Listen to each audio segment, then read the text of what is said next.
Astrophysicist नील डिग्रासी से एक बार पूछा गया कि आपके हिसाब से दुनिया में सबसे महत्वपूर्ण इंसान कौन है, और उनके सामने कुछ गिने चुने ऑप्शन थे जिसमें अमेजॉन के जेफ बेजोस, एप्पल के स्टीव जॉब्स, फेसबुक के mark Zuckerberg and SpaceX and Tesla के एलॉन मस्क। उन्होंने जवाब में एलॉन मस्क का नाम लिया और उनके महत्वपूर्ण होने का कारण भी बताया। उन्होंने कहा वो इसलिए महत्वपूर्ण है क्योंकि वो ना कोई ऐप बना रहे हैं, ना कोई वेबसाइट डेवलप कर रहे हैं, बल्कि वो इंसानों का फ्यूचर कैसे बेहतर हो सकता है उसके लिए प्रयास कर रहे हैं। जी हाँ दोस्तों, आज के इस वीडियो में हम लोग बात करेंगे the greatest entrepreneur Elon Musk के बारे में। This is Bharat Vishay, entrepreneur, business coach, and my life purpose is to create value in entrepreneurs life.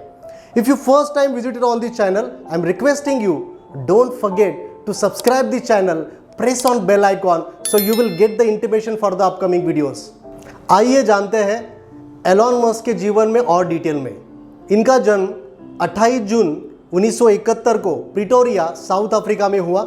बचपन से ही उनको कंप्यूटर और तकनीकी चीज़ों से बहुत लगाव था और इसी का परिणाम 12 साल की उम्र में इन्होंने एक कंप्यूटर गेम बनाया जिसका नाम था ब्लास्टर, और जिसे उन्होंने $500 में पीसी एंड ऑफिस टेक्नोलॉजीज को बेच दिया।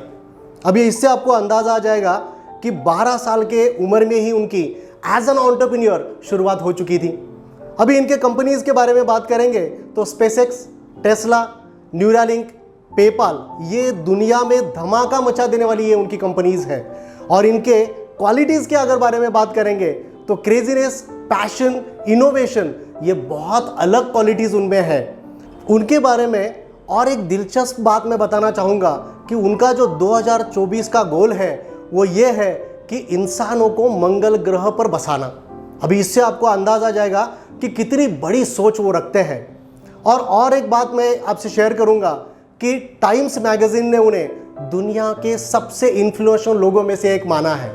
आइए बात करते हैं एलॉन मस्क के 5 सक्सेस स्ट्रैटेजीज के बारे में। उसमें सबसे पहली है क्वालिटी टीम। एलॉन मस्क कहते हैं कि मेरी जो सफलता है वो मेरी टीम की वजह से है।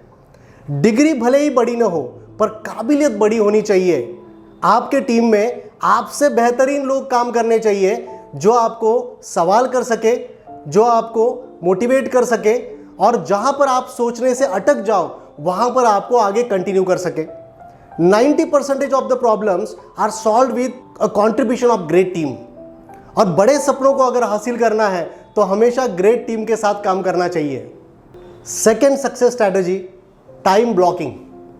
टाइम की बात निकली है तो और डिटेल में एक चीज़ आपसे मैं शेयर करना चाहूँगा कि एक साधारण एंटरप्रेन्योर हफ्ते में 48 घंटे काम करता है, लेकिन अगर एलॉन मस्क के बारे में बात करेंगे तो हफ्ते में 100 घंटा काम करते हैं और अपने कुछ गिने चुने एम्प्लॉयज़ को भी मोटिवेट करते हैं, पुश करते हैं कि वो भी उसके नज़दीक पहुंच सके। आज हम लोग बात करेंगे टाइम ब्लॉकिंग के 4 प्रकार के बारे में। सबसे पहला है टाइम ब्लॉकिंग, पर्टिकुलर टास्क को स्पेसिफिक टाइम देना। एक साधारण एंटरप्रेन्योर ऑफिस में पहुंचता है, उसके बाद उसके एम्प्लॉयज़ अलग अलग प्रॉब्लम्स लेके उसके पास आते हैं। उसका कोई काम का फ्लो नहीं है, कोई स्केड्यूल नहीं है, और जैसे फ्लो में उसके पास काम आएंगे उसके हिसाब से वो आगे कंटिन्यू करते जाता है। एलॉन मस्क कहते हैं कि पर्टिकुलर टास्क को स्पेसिफिक टाइम देना चाहिए, इससे आपकी प्रोडक्टिविटी बहुत बढ़ती है। Second, time batching. Particular task को कितने समय में कंप्लीट करेंगे इसको बोलते हैं टाइम बैचिंग। अभी इसका अगर एक मानो आपको एग्जांपल देता हूं कि जो ऑथर लोग रहते हैं वो ये इस तरह से इस पैटर्न पे काम करते हैं कि अगर मुझे आज 1000 वर्ड्स लिखना है तो मैं 4 घंटे लूँगा। तो ये स्पेसिफिक टास्क को स्पेसिफिक टाइम दे दिया मैंने, तो ये टाइम बैचिंग के साथ काम करना चाहिए।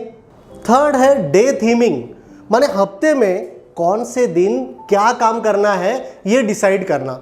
जैसे अगर एलॉन मस्क के बारे में बात करेंगे तो मंडे और वेडनेसडे को वो टेस्ला में जाते हैं, ट्यूसडे और थर्सडे को वो स्पेसएक्स में जाते हैं। तो ये डिसाइडेड है कि कौन से दिन क्या काम करना है, और वो यही सजेस्ट करते हैं कि अगर आपके मल्टीपल कंपनीज है और आपको प्रोडक्टिविटी बढ़ाना है तो इसके लिए आपको ये फॉर्मेट पे काम करना पड़ेगा।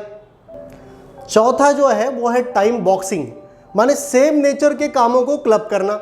जैसे कि मुझे ईमेल्स चेक करना है, मुझे सोशल मीडिया मैसेजेस चेक करना है, तो इसके लिए मैंने स्पेसिफिक टाइम दे दिया, जैसे 12 बजे, 3 बजे, 6 बजे।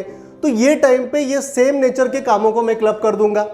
तो इस तरह से भी आप आपकी प्रोडक्टिविटी बढ़ा सकते हैं, जो एलॉन मस्क करते हैं। तीसरा सक्सेस स्ट्रैटेजी है मिनिमम मीटिंग्स।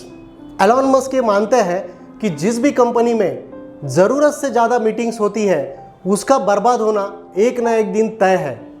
वो ये भी मानते हैं कि मीटिंग्स अगर ज़रूरी हो तभी लेनी चाहिए और उसका परिणाम भी आना चाहिए। एलॉन मस्क की जितनी भी लेंथी मीटिंग्स होती है वो उनके लंच के दरमियान वो रखते हैं, जिसको लगभग 15 से 20 मिनट का समय जाता है।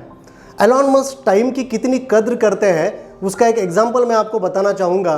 वो ये भी कहते हैं कि एक एंटरप्रेन्योर का लंच और डिनर में जितना समय जाता है, तो अगर कोई ऐसा इनोवेशन कर दे कि पेट को फिल करने वाला कोई टैबलेट निकाल दे तो बहुत सारा समय उनका बच पाएगा। अभी ये थोड़ा ज़्यादा हो गया अपने लिए, लेकिन वो एक बहुत नेक्स्ट लेवल पे है, इसके लिए ऐसा उनका सोचना ज़रूरी है। चौथा success strategy risk taking approach. इंसानों का भविष्य और कैसे बेहतर हो सकता है, इसी विचार से प्रभावित होकर उन्होंने 1999 में पेपाल कंपनी की स्थापना की। आगे जाके इसको ईबे ने 1.5 बिलियन डॉलर्स में परचेज कर लिया। लेकिन डिजिटल ट्रांजैक्शन का जो मसला था पूरा वर्ल्ड का, ये सॉल्व कर चुके थे। आज हम लोग देख रहे हैं इंडिया में भी एक सब्जी वाला भी डिजिटल पेमेंट एक्सेप्ट कर लेता है। तो कितनी बड़ी देन है एलॉन मस्क की पूरे वर्ल्ड के लिए। एक रिसर्च के अनुसार 2050 में ऑयल, 2060 में गैस और 2085 में कोयला खत्म होने वाला है। अभी ये प्रॉब्लम को ध्यान में रखते हुए उन्होंने टेस्ला कंपनी बनाई और इलेक्ट्रिक कार्स बनाने का फैसला कर लिया। एक इंटरव्यू में उनसे पूछा गया कि क्या आप बहुत ज़्यादा अमीर होना चाहते हैं और इसलिए इस तरह के एक्सपेरिमेंट्स करते हैं, तो उन्होंने कहा 10% भी मुझे अंदाज़ा नहीं है कि ये कॉन्सेप्ट सक्सेसफुल होगा या नहीं। लेकिन एलॉन मस्क के एक बात हमें माननी पड़ेगी कि वो हमेशा रिस्क टेकिंग अप्रोच रखते हैं।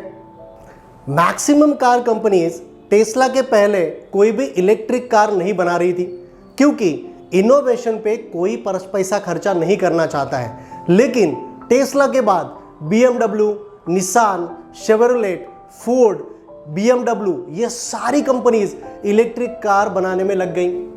अभी इलेक्ट्रिक कार ने लोगों को क्या दिया?